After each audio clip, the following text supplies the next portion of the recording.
Assalamualaikum warahmatullahi wabarakatuh. Selamat malam. Salam jumpa dengan saya Muhammad Yakub, mahasiswa Universitas Pamulang, Fakultas Ekonomi dan Bisnis, Prodi Manajemen semester 7. Pada kesempatan kali ini, izinkanlah saya menyampaikan presentasi terkait mata kuliah Koperasi Usaha Kecil dan Menengah dengan tema pemberdayaan koperasi dan UKM. Kita lanjut ke slide berikutnya. Pemberdayaan adalah upaya untuk membangun daya itu dengan mendorong, memotivasikan, dan membangkitkan kesadaran akan potensi yang dimilikinya, serta berupaya untuk mengembangkan, memperkuat potensi atau daya yang dimiliki masyarakat. Perlu diketahui keberadaan koperasi dan usaha kecil menengah perlu terus diberdayakan karena keberadaannya dapat mendorong percepatan kesejahteraan masyarakat. Dalam hal ini pemberdayaan koperasi dan usaha kecil dan menengah adalah upaya yang dilakukan dalam bentuk pertumbuhan iklim usaha, pembinaan dan pengembangan usaha sehingga mampu memperkuat dirinya sendiri menjadi usaha kuat, tangguh, dan mandiri, serta dapat bersaing dengan pelaku usaha lainnya. Hal-hal yang harus dilakukan dengan mencermati permasalahan yang ada dalam usaha mikro, kecil, dan menengah, maka kedepannya perlu diupayakan melalui hal-hal sebagai berikut. Yang pertama, menciptakan iklim usaha yang kondusif. Yang kedua, bantuan permodalan. Yang ketiga, perlindungan usaha. Yang keempat, pengembangan kemitraan. Yang kelima, pelatihan. Yang keenam, membentuk lembaga khusus. Dan yang ketujuh, menetapkan asosiasi. Maksud dari pemberdayaan UMKM.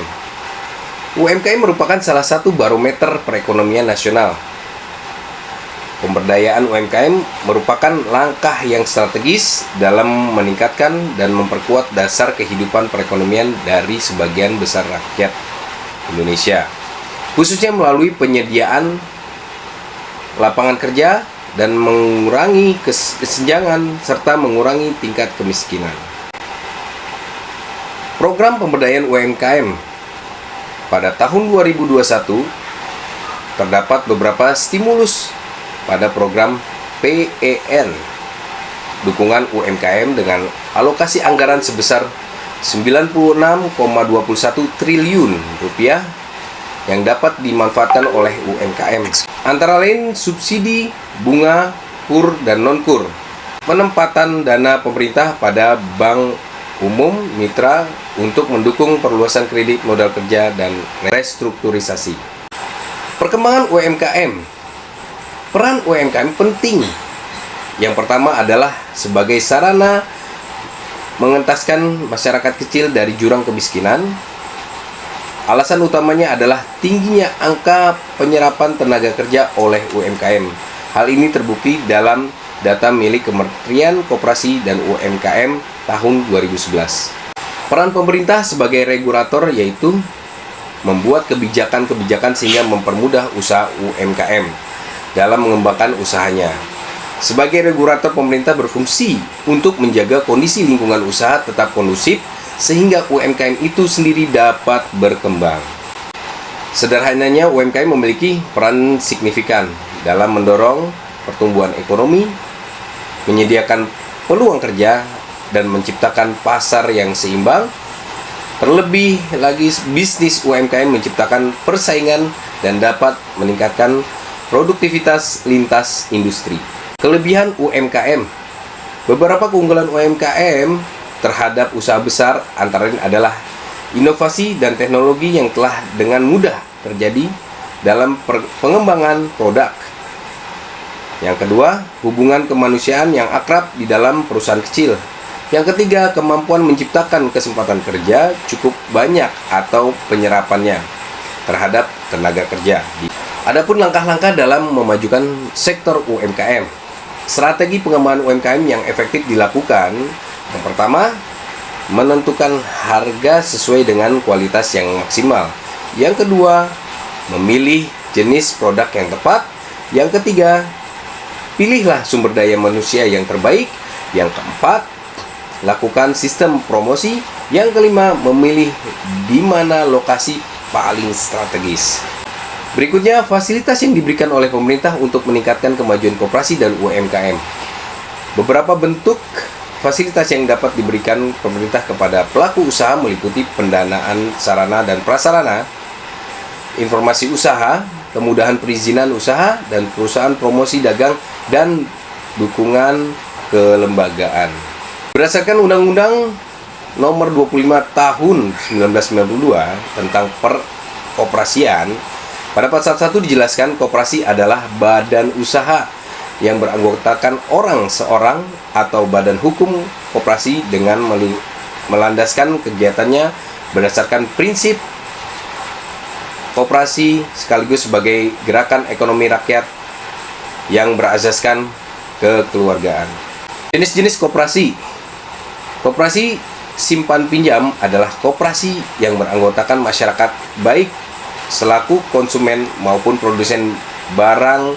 Usaha koperasi jenis ini adalah penyelenggaraan fungsi penghimpunan dana dan menyediakan pinjaman atau modal untuk kepentingan anggota baik selaku konsumen maupun produsen. Koperasi ini dapat dianggap pula sebagai koperasi jasa. Yang kedua, koperasi konsumen adalah koperasi yang beranggotakan para konsumen atau pemakai barang kebutuhan sehari-hari.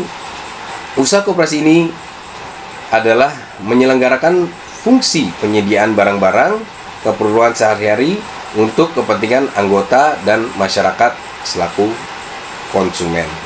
Yang ketiga, koperasi produsen adalah koperasi yang beranggotakan para produsen barang dan memiliki usaha rumah tangga. Usaha koperasi jenis ini adalah menyelenggarakan fungsi penyedia barang, bahan, sarana produksi, pemrosesan dan pemasaran barang yang dihasilkan anggota selaku produsen. Yang keempat, koperasi pemasaran adalah koperasi yang beranggotakan para pemasok barang hasil produksi. Usaha koperasi jenis ini adalah menyelenggarakan fungsi pemasaran atau distribusi barang yang dihasilkan atau diproduksi oleh para anggotanya. Yang kelima, koperasi jasa adalah koperasi yang menyelenggarakan fungsi pelayanan jasa tertentu untuk kepentingan anggota, misalnya jasa asuransi, angkutan, audit, pendidikan, dan pelatihan, dan lain sebagainya. Rincian tugas fasilitas usaha dan pemasaran koperasi. Seksi fasilitas usaha dan pemasaran. Koperasi mempunyai tugas pokok menyiapkan bahan perumusan kebijakan teknis, pembinaan, dan pelaksanaan. Pemberdayaan koperasi melalui fasilitas usaha dan pemasaran koperasi tingkat provinsi. Dan berikut adalah beberapa kegiatan koperasi secara umum. Yang pertama, memberikan layanan jasa kepada para anggota. Yang kedua, membeli dan memasarkan barang produksi para anggota.